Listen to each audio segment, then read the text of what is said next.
So I hear you saying that, but here's what I'm curious about. Yeah. Let's say you took sixth. Okay. Are you then going to be dissatisfied because it wasn't top five? No. As I'm very realistic. Otherwise, expectations get crushed, and I know personally how I am. I like setting realistic goals. So if I get ninth, hey, it's still top 10. If I get 10th, it's still top 10. So that way, it's measurable and it's achievable because I want it. If I set my sights for podium, I'm realistic to know that that's extremely hard to do, and there's a lot of good competition. And I will be disappointed if my goal is podium and I didn't get podium. Got it. So I do try and have realistic goals, and then I'll have the dream, which is podium. But the goal, it always takes priority. Okay. But selfishly, the higher I get from 10th to 6th, we just get a nicer front yard, or like financially, it is nice to get higher up on the leaderboard, but I try not to focus on that. Yeah. So I'm gonna come at this from a different angle because I understand what you're saying. Yep. I understand what you're saying, but the competitor in me makes it hard to hear. Okay, well, I'm going to come at this from a different angle. Okay. Do it. 3 years ago at Granite Games, it's actually only 2 years ago, your expectation was to get a sign for your garage. Right. You won Granite Games. You make it to the CrossFit Games. And this is after 7 years of trying previous to that. I'm just throwing out a number. I don't know what the exact number is. Retiring and coming back just to get a sign, and you make it to the CrossFit Games for the first time ever. Right.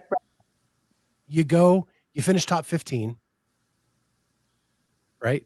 Mm-hmm. So not even down the list, like top 15. Everybody's saying Arielle's a one-hit wonder. There's no way she's making it back. You scared us, but you did make it back. You get to the games a second straight year, and you finish 11th. So an improvement over the year before. Right. Even though it wasn't your goal. Right. This year, nobody's saying that Arielle is a two-trick pony or a one-trick pony. It's almost a given that you're going to be at the games, and you go to Pasadena, and it's never in doubt. Right. You took charge of your destiny from day one through the end of the competition, and you're going to your third straight CrossFit Games. Right. With 2 top 15 performances already under your belt and an event win. Yes. You are entering the upper pantheon of athletes who have ever participated in this sport. I need you as my hype man, Scott. You got to tell me that before I go on the floor of the last event. That's what I need. That's the fire you need. Yeah. Right. So why don't you belong higher on that leaderboard? I think you just talking about it makes me emotional, Scott, because it honestly just sounds too good to be true.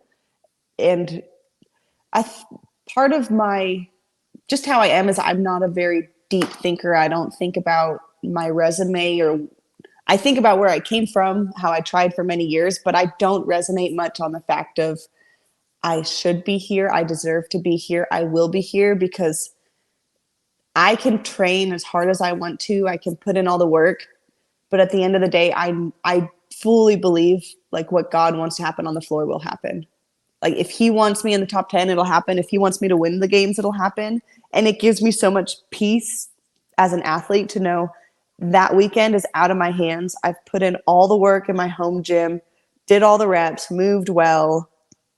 Let's see what happens throughout the course of 15 events on the floor, variables I can't control. So I try not to think that way too much because it puts a little bit too much pressure on me to perform a certain way. Whereas it's like, I don't mind showing up to the gym and sweating my butt off and putting in the work, putting in reps. But competition does get a little scary. And do I believe I could be 6th or 7th place? Absolutely. If I have a good weekend and things go my way and I perform like I need to.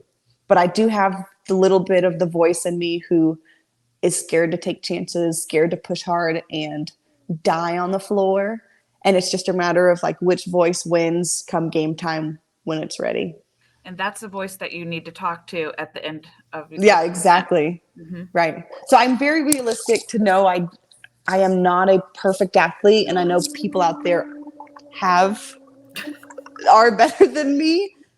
But I know, like, elevating Elizabeth to stand next to Laura Horvath and Tia, like, I had trained hard in the gym, but ultimately I know God was like, hey, stand next to these two amazing athletes. Now I'm going to let you shine.